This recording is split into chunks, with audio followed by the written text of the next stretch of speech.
जय श्री श्याम। मेरा नाम है सीए प्रेरक जैन और आज हम देखने वाले एक बहुत इंपॉर्टेंट टॉपिक जिसका नाम है time of supply. Time of supply section 12, section 13 and section 14 cover करता है और CGST act 2017। Time of supply actually क्या होता है? टाइम ऑफ सप्लाई हेल्प करता है डिटरमाइन करने में कि कब हमारी सप्लाई हुई थी। क्यों डिटरमाइन करना है कि कब हमारी सप्लाई हुई थी? डिटरमाइन इसलिए करना है क्योंकि उससे हमें ये पता चलेगा कि अब कौन सा टैक्स रेट मेरी सप्लाई पर एप्लीकेबल है। मेरे को ये पता चल जाएगा कि कब मेरी जीएसटी लाइबिलिटी अराइज हो रही है, कौन सा टैक्स रेट मेरे ऊपर एप्लीकेबल है, कौन से मंथ के रिटर्न वाले पीरियड में मेरे को अपना जो है रिटर्न फाइल करना है, क्या इंटरेस्ट और पेनल्टी लगती है, और क्या मेरा जो रिसिपिएंट है जिसको मैंने सप्लाई किया है क्या वो एलिजिबल है फॉर आईटीसी। ये सारी चीजें मैं डिटरमाइन करूंगा टाइम ऑफ सप्लाई के चैप्टर से। जीएसटी क्या है? Tax on supply.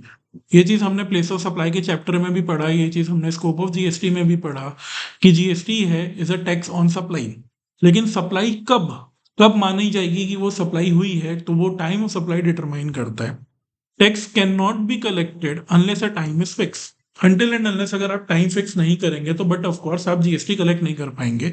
जीएसटी लगता है सप्लाई पे, तो सप्लाई को डिटरमाइन करने के लिए टाइम का एक रेलिवेंस चाहिए, एक टाइम इंपॉर्टेंट फैक्टर है, इसलिए कि ये टॉपिक है टाइम ऑफ सप्लाई।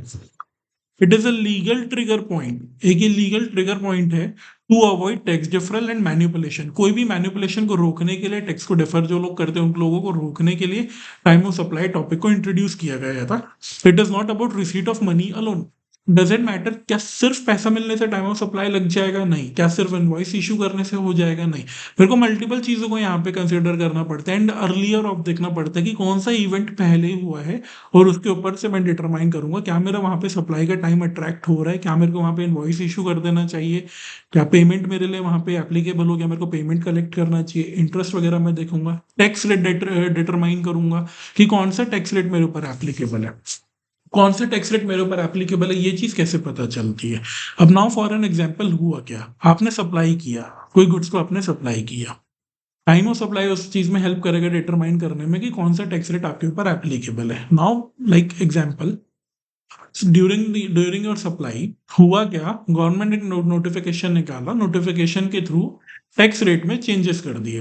12% था उसको 18% कर दिया, 18% था उसको 28% कर दिया, या वट एवर द केस में भी रेट में हुए चेंजेस। अब आपके ऊपर कौन सा रेट एप्लीकेबल होगा ये आपको कैसे पता चलेगा? क्या मेरे ऊपर 12% एप्लीकेबल है पुराना वाला, क्या मेरे ऊपर 18% एप्लीकेबल है नया वाला? तो वो चीज को डिटरमाइन करता है with the help of this topic time of supply.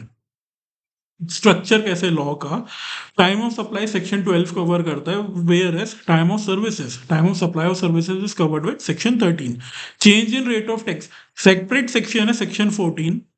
Tax invoice के लिए 31, prohibition of unregistered invoice 32, interest on delayed payment है 50, 73 एंड 74 डिमांड एंड रिकवरी। ये एक ऑलमोस्ट हर चैप्टर में ये चीज आएगा और इसको एक अलग से भी हम देखेंगे सेक्शन 73 74 क्या होता है। So we'll start with time of supply of goods, section 12. What is time of supply of goods? Goods में ना एक जनरल रूल लगता है, अर्लियर ऑफ देखते हो आप, किस चीज का earlier of? Time of supply determine करने के लिए तीन चीजें आप देखोगे, वो तीन चीजें क्या है? इनवॉइस डेट आप देख लो, पेमेंट डेट देख लो, या फिर आप देख लो last date on which the invoice should be issued, यानी प्रिस्क्राइब टाइम पे आपका इनवॉइस इशू हुआ कि नहीं हुआ। ये तीन चीजें and whichever is earlier, इन तीन इवेंट्स में से जो भी सबसे पहले हो जाएगा date is your time of supply. क्या मैंने बोला? Date of issue of invoice. Like for an example, 1 जुलाई को मेरा इनवॉइस इशू हो गया, last date on which invoice is required to be issue, इसको हम अलग से देखते हैं। लेकिन मान लेता हूँ 2 July was the last date invoice issue करने का, and date of receipt of payment. Payment हो सकता है सामने वाले ने मेरे को 3-4 दिन का क्रेडिट लिया और 5 जुलाई को पेमेंट दे दिया, तो कौन सा अर्ली हुआ? 1 जुलाई, सबसे पहले यही हुआ। तो time of supply will be earlier of date of issue of invoice, last date on which the invoice is required to be issued, या फिर date of receipt of payment. अब पेमेंट होती है दो तरीकों से, कहता actual receipt of payment in my bank account, पहला। दूसरा क्या हुआ? मेरे बुक्स ऑफ अकाउंट्स में किस दिन एंट्री हुआ, विच एवर इज अर्लियर। इन दोनों में भी अर्लियर लेंगे, यानी तीन चीजें जनरल रूल के केस में, invoice date, last date on which the invoice is required to be issued, और तीसरा क्या हुआ? Payment date. और पेमेंट डेट के केस में कैसे? Date entered in books of accounts या फिर date credited in bank account, उसका भी अपन लेंगे अर्लियर। अब इनवॉइस टाइम लिमिट, ये मैंने बोला कि on last date which is required to be issued. तो लास्ट डेट कौन सा, अगर आप नॉर्मल गुड्स की सप्लाई कर रहे हो तो उस केस में हो जाएगा बिफोर और at the time of the removal. यानी आपके प्लांट से, आपकी फैक्ट्री से, आपके शॉप से, जो भी है गेट से बाहर अगर गुड्स निकल रहा है तो वो डेट या उससे पहले, वो डेट या उससे पहले आपका जो इनवॉइस जनरेट हो जाना चाहिए था। कॉन्टिन्यूस सप्लाई, कॉन्टिन्यूस सप्लाई यानी through out the year, through out the year आप सामने वाले को सप्लाई कर रहे हो गुड्स का, कॉन्टिन्यूसली सप्लाई करो। फॉर एन एग्जाम्पल, आप पेपर सप्लायर हो, आप पेपर सप्लाई करते हो, आपका जो रिसिपिएंट है आप उसको थ्रू आउट द ईयर आपने एक एग्रीमेंट किया हुआ है और आप उसको पेपर का सप्लाई करते रहते हो। तो कैसे होगा, जब भी आप उसका स्टेटमेंट देते हो या जब भी वो आपको पेमेंट देते हैं, इन दोनों में से जो पहले हो जाए, इन दोनों में से जो पहले हो जाए, यानी ऑन या बिफोर ईच ऑफ स्टेटमेंट या पेमेंट, कॉन्टिन्यूस सप्लाई के केस में, नॉर्मल के केस में ऑन और before of removal of goods. Approval basis, approval basis के केस में कैसे होता है, at the time of the supply और विद इन 6 मंथ्स, इसमें 6 मंथ्स का एक बफर टाइम मिलता है। अप्रूवल बेसिस का मतलब क्या हुआ, फॉर एन एग्जाम्पल आपने किसी को क्लोथ्स का सप्लाई किया, कपड़े भेजे, आपने उसको बोला, अप्रूवल बेसिस पे वो उसको रखेगा, पसंद आएंगे तो रखेगा, नहीं तो वो उनको नहीं रखेगा। अप्रूवल बेसिस है यहाँ पे। लेकिन अप्रूवल बेसिस कब का, क्या वो 1 साल बाद बताएगा मेरे को कि वो रखने वाला है, क्या वो 2 साल बाद बताएगा, क्या वो 1 दिन बाद बताएगा, जो भी मेरा एग्रीमेंट टू डजेंट मैटर। लेकिन लॉ यहाँ पे बोलता है कि with in 6 months, with in 6 months अगर उसने आपको बता दिया तो ठीक है, नहीं तो हम लास्ट डेट जो 6 मंथ्स के बाद, जो 6 मंथ्स का लास्ट डेट होगा हम उसको कंसिडर कर लेंगे। लाइक फॉर एन एग्जाम्पल, मैंने 1 जुलाई को भेजा था, 1 जुलाई को भेजा था, तो 31 दिसंबर या उससे पहले, यानी विद इन 6 मंथ्स उसको बताना पड़ेगा। विद इन 6 मंथ्स यहाँ पे जो है होगा। अगर मैं इनवॉइस को डिले कर देता हूँ, अब यहाँ पे टाइम ऑफ सप्लाई में तो इनवॉइस कवर होता है, लेकिन मैंने इनवॉइस टाइम पे इशू ही नहीं किया, टाइम पे नहीं किया तो क्या, ये सारी चीजें कवर हो जाती है। अगर मैं इनवॉइस टाइम पे इशू नहीं करता हूँ तो ये सारी चीजें कवर हो जाती है। तो इनवॉइस डिले कर देता हूँ तो टाइम ऑफ सप्लाई तो फिर भी लगेगा, डजेंट मैटर, आपके ऊपर इंटरेस्ट भी लग सकता है, आपके ऊपर इंटरेस्ट भी लग सकता है। नॉर्मल गुड्स के केस का एक एग्जांपल भी देख लेते हैं। नॉर्मल गुड्स की सप्लाई हो रही है, गुड्स रिमूव कब हुआ, 5 अप्रैल को, यानी 5 अप्रैल को आपके गेट से गुड्स का रिमूवल हो गया। तो actually within last date क्या हुआ आपका, prescribe time for generation of invoice 5 तारीख या उससे पहले, 5 तारीख या उससे पहले। तो आपका इनवॉइस कब जनरेट हो जाना था, 5 तारीख को। इनवॉइस आपने कब 6 अप्रैल को, तो कोई फर्क नहीं पड़ता, 6 अप्रैल की डेट मेरी कैलकुलेशन में आएगी ही नहीं, क्योंकि वो इनवॉइस बाद में इशू हुआ है। तो ये वाली डेट मेरे लिए इंपॉर्टेंट है। पेमेंट रिसीव कब हुआ, 20 अप्रैल को। इन दोनों में से मैं देखूंगा अर्लियर, इन दोनों में से मैं देखूंगा अर्लियर। तो अर्लियर क्या हुआ, अर्लियर हुआ 5 अप्रैल, तो मेरे लिए आंसर क्या हुआ, 5 April. Last date invoice should have been issued. ठीक है, फिर देखते हैं एक एग्जाम्पल। जैसे कि एडवांस रिसीव हुआ 1 तारीख को, इनवॉइस इशू हुआ 10 तारीख को, गुड सप्लाई हुआ 12 तारीख को। इसको अपन थोड़ा सा अच्छे से समझते हैं। पेमेंट डेट क्या है मेरा, पेमेंट डेट में दो चीजें हैं, actual receipt in bank account या बुक्स ऑफ अकाउंट्स में जिस दिन एंट्री करता हूँ। ठीक है, एक्चुअल रिसीट किस दिन आ रहा है मेरे को, ये आ रहा है मेरे को 1 तारीख को। ठीक है, पेमेंट डेट यानी क्या हुआ, 1 में। इनवॉइस कब इशू हुआ, 10 तारीख को। गुड्स कब सप्लाई हुआ, 12 तारीख को। इनवॉइस हो गया 10 में, गुड्स हो गया 12 में, अर्लियर हो गया 1 में। तो बहुत लोगों का ना ये डाउट होता है कि एडवांस रिसीव हुआ है तो क्या मैं उसको कंसिडर करूंगा फॉर टाइम ऑफ सप्लाई। जी हाँ, आप कंसिडर उसको बिल्कुल करेंगे for time of supply. Advance triggers GST for goods, except अगर आपके कोई गुड्स एग्जेम्प्टेड है फ्रॉम जीएसटी, नोटिफाइड गुड्स है और एग्जेम्प्टेड है फ्रॉम जीएसटी, तो उसके ऊपर एडवांस वाला पेमेंट जो है ट्रिगर नहीं करता फॉर जीएसटी, वैसे भी वो एग्जेम्प्ट है। अदरवाइज एडवांस अमाउंट अगर आपको कोई रिसीव हो रहा है तो वो ट्रिगर करता है आपके टाइम ऑफ सप्लाई को। प्लेस ऑफ सप्लाई में ट्रिगर नहीं करता एडवांस पेमेंट, अगर आपको याद हो तो, बट टाइम ऑफ सप्लाई में एडवांस पेमेंट आपको ट्रिगर करता है। तो हमारे केस में आंसर क्या हुआ, एडवांस पेमेंट रिसीव हुआ 1 तारीख को, एक्चुअल रिसीव किस दिन हुआ, 1 तारीख को। तो बट ऑफ कोर्स 1 तारीख इज द अर्लियर ऑफ, तीनों चीज का अर्लियर हो गया, तो 1 तारीख मेरा पेमेंट हो गया, टाइम ऑफ सप्लाई वाला डेट हो गया। तीन चीज कौन सी थी, एक बार रिवाइज कर लेते। तीन चीज नॉर्मल गुड्स के केस में कैसे था, invoice date, last date on which the invoice is required to be issued, यानी प्रिस्क्राइब टाइम लिमिट। और ये प्रिस्क्राइब टाइम लिमिट क्या था, नॉर्मल गुड्स के केस में कैसे था, नॉर्मल गुड्स के केस में ऑन और before removal of goods. Continuous supply के केस में कैसे था, यानी स्टेटमेंट डेट या payment date whichever is earlier, और अगर अप्रूवल बेसिस में गया है तो जिस दिन गया है, या फिर 6 months which ever is earlier, उस केस में आप ले रहे थे। ठीक है, और क्या हुआ, इनवॉइस डेट, लास्ट डेट, और फिर पेमेंट डेट। पेमेंट डेट में कैसे था, पेमेंट में which earlier of date of entry in books of accounts और date of actual receipt in bank account. अब देखते हैं सर्विसेज के केस में टाइम ऑफ सप्लाई कैसे डिटरमाइन होता है। सर्विसेज के केस में दो चीज होती है, एक तो आपने टाइम पे इनवॉइस इशू किया, या दूसरा आपने टाइम पे इनवॉइस इशू नहीं किया। टाइम पे अगर आप इनवॉइस इशू कर देते तो डेट ऑफ इनवॉइस या फिर date of receipt of payment whichever is earlier. लेकिन अगर आप टाइम पे इनवॉइस इशू नहीं करते तो लास्ट डेट जिस दिन आपको इनवॉइस इशू कर देना चाहिए था, यानी प्रोविजन ऑफ सर्विस या फिर date of receipt of payment. अभी टाइम लिमिट क्या है कि मेरे को कब इनवॉइस इशू कर देना चाहिए था, ये चीज कैसे पता चलेगा? अगर आप नॉर्मल वही नॉर्मल सप्लाई ऑफ गुड्स वैसे normal supply of services 30 days लेंगे, वहीं अगर बैंक्स और एनबीएफसी है तो वो 45 डेज ले लेंगे। अगर आप कोई कॉन्टिन्यूस अप्लाई करते हो तो उस केस में as per agreement continuous apply के एग्जांपल्स कैसे हुए, जैसे कि आपने टेलीफोन लाइन की सर्विस दे रखी है, आपने इंटरनेट का सर्विस दिया, आपने गैस पाइपलाइन बिछाया और आप गैस की सप्लाई कर रहे हो, तो ये होगी कॉन्टिन्यूस सप्लाई, ये थ्रू आउट द ईयर चलती रहती है, ये वो सप्लाई है। तो इस केस में मेरे को कैसे पता चलेगा कि कब मेरे को इनवॉइस इशू कर देना चाहिए? तो ये रहेगा एज पर एग्रीमेंट। और एसोसिएटेड एंटरप्राइज में earlier of invoice of payment. Associated enterprises यानी जिनके साथ में एसोसिएटेड हो, तो उस केस में कैसे हो जाएगा? अगर मैं इनवॉइस बना दूं तो वो पेमेंट अगर वो पहले कर दे तो वो विच एवर इज अर्लियर वो मेरा जो है इनवॉइस की टाइम लिमिट हो जाएगी। एग्जांपल है जैसे सर्विस कंप्लीट हुआ 1 जून को, इनवॉइस इशू हुआ 20 जून को, पेमेंट रिसीव हुआ 25 जून को। अब यहाँ पे ना इस केस में अपने को याद रखना है नॉर्मल सप्लाई यानी 30 डेज के अंदर विद इन 30 डेज हमारा इनवॉइस जनरेट हो जाना चाहिए था।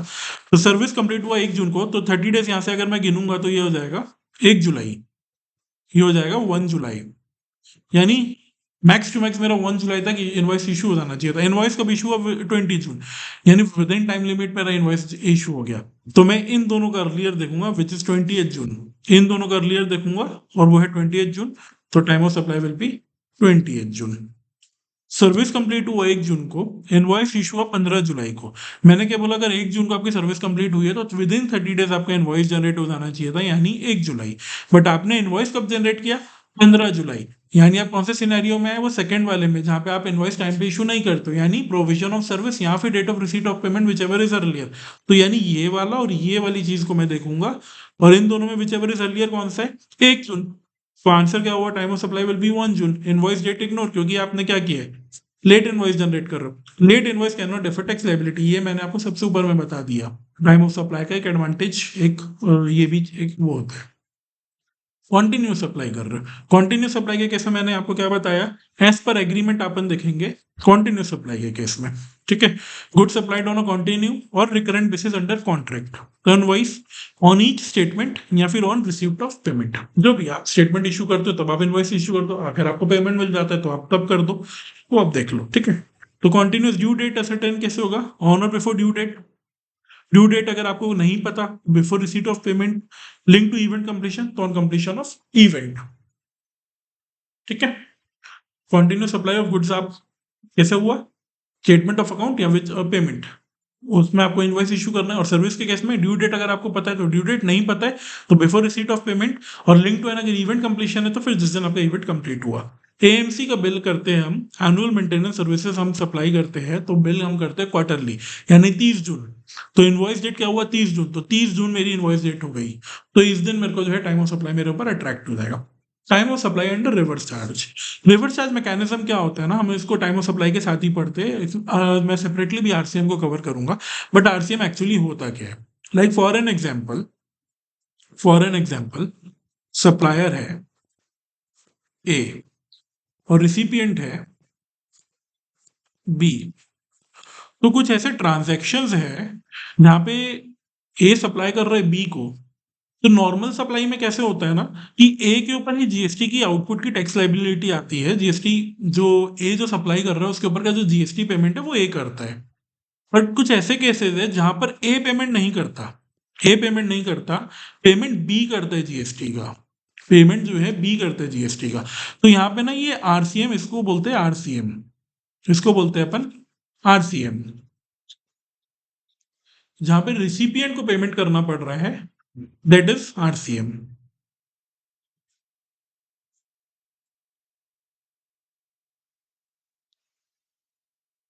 Time of supply under reverse charge mechanism. Reverse charge mechanism in case of goods, good के केस में कैसे होगा? अर्लियर ऑफ, यहाँ पे रिसिपिएंट पेमेंट कर रहा है तो मैं देखूंगा date of receipt of goods, किस दिन मेरे को गुड्स मिला, किस दिन मैंने पेमेंट किया, या 30 days from the invoice date.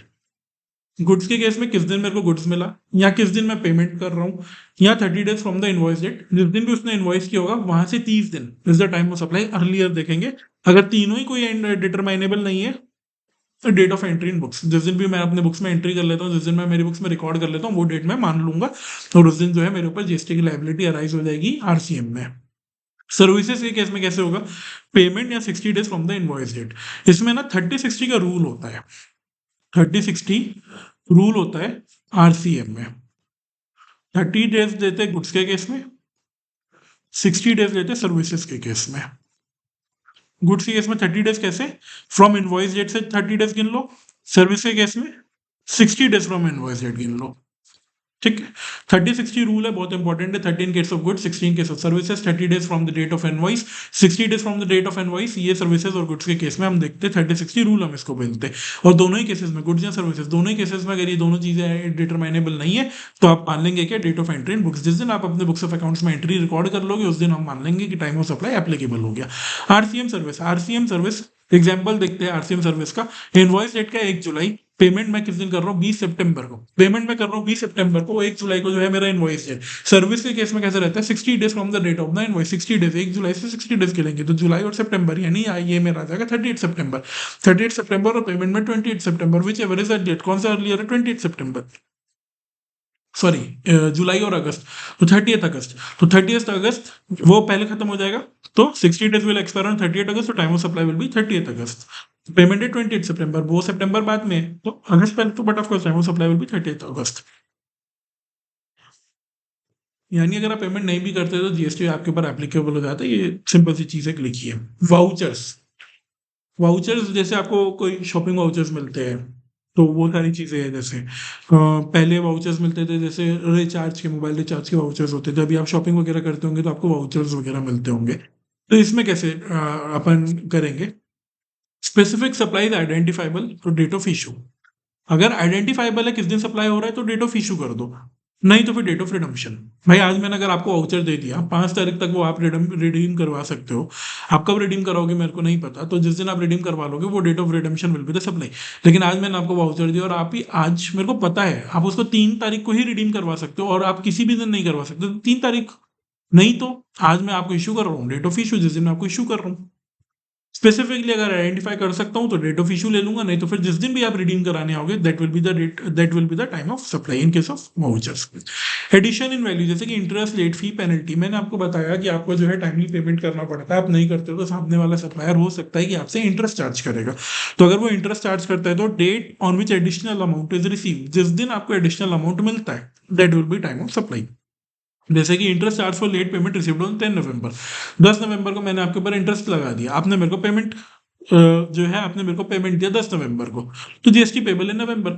जिस दिन भी मेरे को एडिशनल अमाउंट मिल जाएगा इंटरेस्ट का, फी का, पेनल्टी का, that month will be my time of supply. Change in rate of tax, बहुत इंपॉर्टेंट, मैंने आपको बताया टाइम ऑफ सप्लाई टॉपिक से ही मैं डिटरमाइन करूंगा मेरे ऊपर ओल्ड रेट एप्लीकेबल है या न्यू रेट एप्लीकेबल है।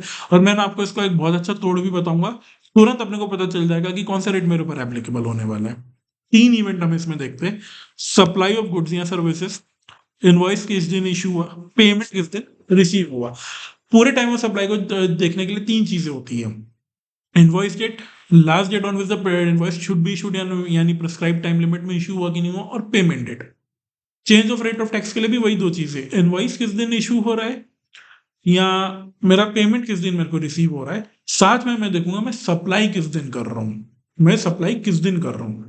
अगर मैं सप्लाई कर रहा हूं रेट चेंज से पहले, सप्लाई मैं कब कर रहा हूं, रेट चेंज से पहले, रेट चेंज यानी मैंने सप्लाई किया, मेरे सप्लाई करने के बाद रेट चेंज हुआ है, तो कैसे होगा, इनवॉइस भी बाद में बना, पेमेंट भी बाद में हुई, तो मेरे ऊपर एप्लीकेबल हो जाएगा न्यू रेट। मैं तो इनवॉइस भी बाद में बना रहा हूँ, पेमेंट भी बाद में ले रहा हूँ, तो न्यू रेट, यानी दोनों चीजें बाद में हो रही है ना। ये मेरा जो है टाइम ऑफ सप्लाई था, यहाँ पे ये एक्चुअली मेरा सप्लाई का डेट था, यहाँ पे मैंने सप्लाई किया, इनवॉइस बाद में इशू हुआ, पेमेंट बाद में रिसीव हुआ, तो एप्लीकेबल न्यू रेट होगा। अगर कोई भी एक इवेंट, इनवॉइस का या पेमेंट का कोई भी एक इवेंट पहले हो जाएगा ना, तो मेरे ऊपर ओल्ड रेट एप्लीकेबल हो जाएगा। बिफोर रेट चेंज सप्लाई कर रहा हूँ, क्योंकि मैं पहले अगर सप्लाई कर रहा हूँ तो कोई भी पहले इवेंट होता है तो वो रेट एप्लीकेबल, पुराना रेट एप्लीकेबल हो जाएगा। जैसे कि इनवॉइस पहले हो गया तो ओल्ड रेट, पेमेंट पहले हो गई तो ओल्ड रेट, आफ्टर वाली चीजों को छोड़ दिया। Supply before tax rate change, तो कोई भी इवेंट अगर पहले होता है तो मेरे ऊपर ओल्ड रेट है, और अगर दोनों इवेंट मेरे बाद में है तो ही मेरे ऊपर न्यू रेट एप्लीकेबल होगा, वरना न्यू रेट एप्लीकेबल नहीं होगा। ये तो हो गया सप्लाई बिफोर रेट चेंज। लेकिन अगर सप्लाई आफ्टर रेट चेंज कर रहा हूँ, अब यहाँ पे मैंने सप्लाई कर रहा हूँ, रेट मेरा बदला पहले, बाद में मैंने सप्लाई की, तो इस केस में कैसे है, अगर मेरे दोनों बिफोर है, इनवॉइस और पेमेंट, वाइस वर्सा कर दो ना, जो हमने ऊपर पढ़ा उसको वाइस वर्सा कर दो। मेरा इनवॉइस भी पहले बन गया, पेमेंट भी बाद पहले हो चुका था, तो ओल्ड रेट लगा दूंगा मैं। लेकिन अगर एक भी इवेंट बाद में हुआ है, जैसे कि मेरे को इनवॉइस मैंने बाद में बनाया या मेरे को पेमेंट बाद में मिला, तो मेरे ऊपर जो है न्यू रेट एप्लीकेबल हो जाएगा। बहुत सिंपल सी चीज है, वापस बता देता हूँ। मैंने सप्लाई किया, मेरे सप्लाई करने के बाद रेट चेंज हो गया, supply after rate change, sorry supply before rate change. मैंने सप्लाई किया, सप्लाई करने के बाद रेट चेंज हुआ, यानी मैंने बिफोर सप्लाई कर दिया। मैंने अगर बिफोर सप्लाई किया है तो मैं देखूंगा कोई भी एक इवेंट अगर बिफोर हुआ है तो मेरे ऊपर ओल्ड रेट लग जाएगा, लेकिन अगर दोनों इवेंट बाद में हुए तो न्यू रेट लगेगा। वैसे ही अगर मैं सप्लाई कर रहा हूँ after rate change, after rate change अगर मैं सप्लाई कर रहा हूँ, तो कोई भी एक इवेंट अगर आफ्टर हुआ है रेट चेंज होने के बाद, मैंने सप्लाई करने के बाद अगर मैंने कोई भी इवेंट हुआ यानी पेमेंट मिल रहा है या मैं इनवॉइस इशू कर रहा हूँ, तो मेरे ऊपर नया रेट लगेगा। और अगर दोनों इवेंट में पहले कर चुका हूँ तो उस केस में मेरे ऊपर जो ओल्ड रेट एप्लीकेबल हो जाएगा। एग्जाम्पल से समझेंगे अपन इसको, ठीक है। Special special situations, associated enterprise जो है सर्विस के केस में टाइम ऑफ सप्लाई हो जाता है अर्लियर ऑफ इनवॉइस डेट या payment date. Good sent on approval, तो व्हेन अप्रूव्ड और 6 months from the removal date, ये सब हमने देखा। कोई इनवॉइस नहीं है, कोई पेमेंट आइडेंटिफाई नहीं कर रहे हो, तो date of entry in books ले लेंगे, ठीक है। Practical compliances, wrong time of supply interest लग सकता है, रॉन्ग रिटर्न पीरियड तो मिसमैच के नोटिस आ सकते हैं, रॉन्ग रेट सेक्शन 73 74 आपके ऊपर लग सकता है फाइन का। ITC of recipient delayed if supplier delays invoice, मैं अगर इनवॉइस ही लेट दूंगा, मैं इनवॉइस लेट जनरेट करूंगा, मैं लेट पोर्टल में फाइल करूंगा, तो बट ऑफकोर्स जो मेरा रिसिपिएंट उसको आईटीसी भी लेट मिलेगा।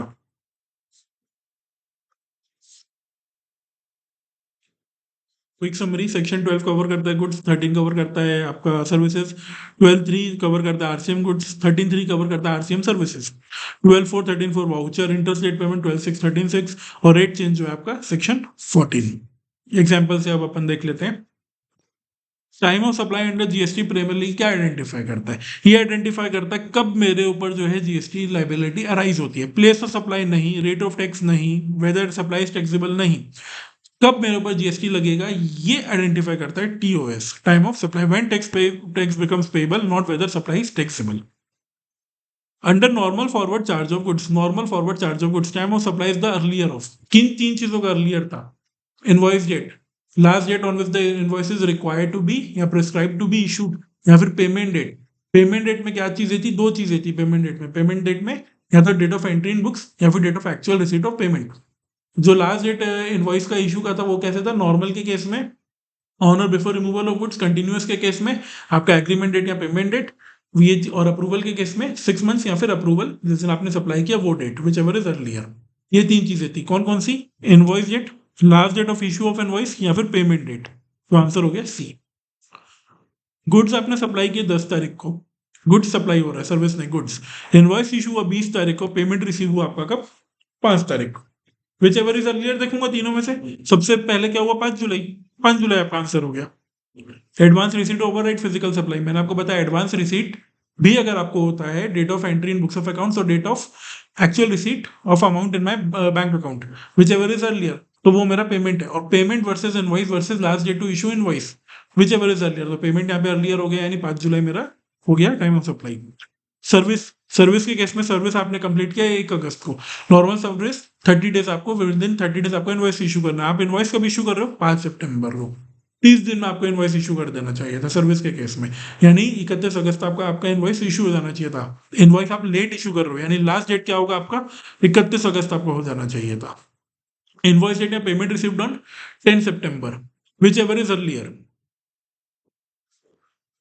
तो इसमें आपका अर्लियर हो गया 1 अगस्त, जिस दिन आपका सर्विस कंप्लीशन हुआ, सेसेशन हुआ, 31 अगस्त तक आपको कर देना चाहिए था, आपने नहीं किया, तो फिर अगर आप टाइम पे सर्विस के केस में टाइम पे अगर इनवॉइस इशू नहीं करते हो, तो date on which the service is cessation या फिर खत्म हुआ आपका जो भी है, और विथ पेमेंट से आप उसको जो है चेक करेंगे। इनवॉइस बियॉन्ड 30 डेज तो इग्नोर इनवॉइस डेट। इनवॉइस आपका इशू हुआ 1 जून, आरसीएम सर्विस का केस है। आरसीएम सर्विस के केस मैंने आपको बताया 30-60 का रूल चलता है, 13 case of good, 16 case of services.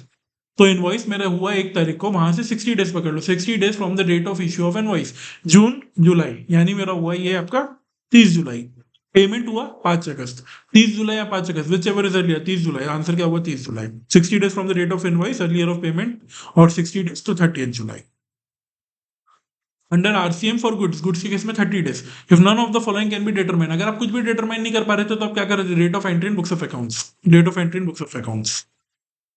Rate of GST increase from 12% to 18% with effect from 1 अक्टूबर, यानी 1 अक्टूबर को क्या हुआ? 12 से 18% हो गया। गुड्स मैंने कब सप्लाई किया? 25 सितंबर। गुड्स मैंने सप्लाई किया 25 सितंबर को, मेरे गुड्स का सप्लाई हुआ।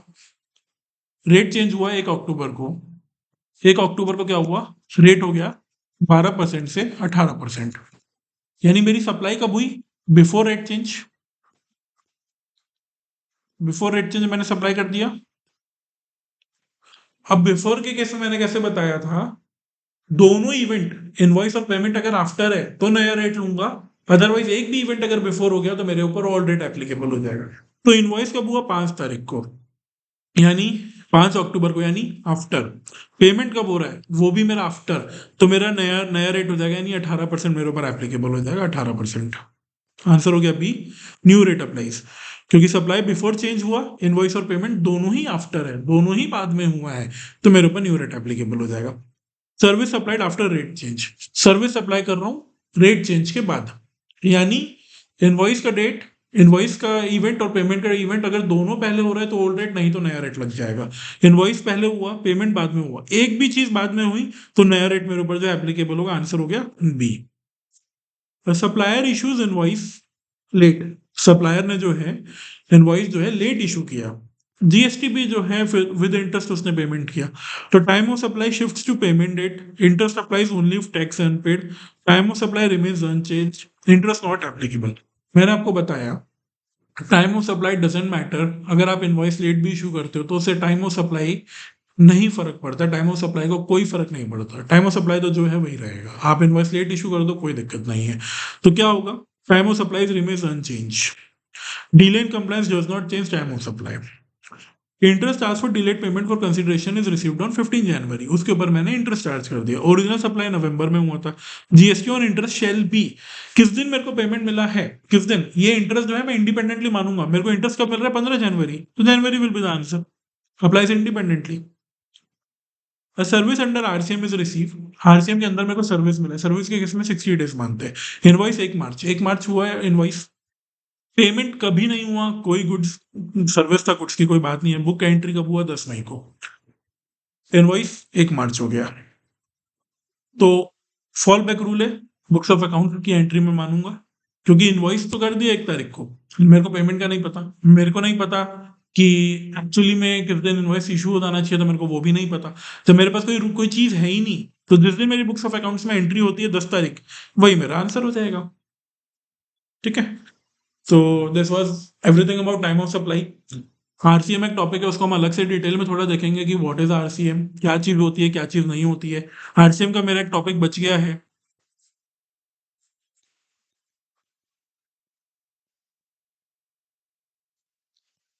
एज प्रॉमिस 2026 में हम कंप्लीटली जीएसटी समझेंगे कि जीएसटी क्या होता है, जीएसटी किसके ऊपर एप्लीकेबल है, कब जीएसटी का पेमेंट करना है, क्या आप जीएसटी के अंदर आते हैं या नहीं आते हैं, और अगर आते हैं तो कैसे आपको उन चीज़ों को टैकल करना है, क्या आपको करना चाहिए क्या आपको नहीं करना चाहिए, एवरीथिंग हम इस चैनल पे देखेंगे। फाइनेंस विद सीए प्रेरक। Thank you.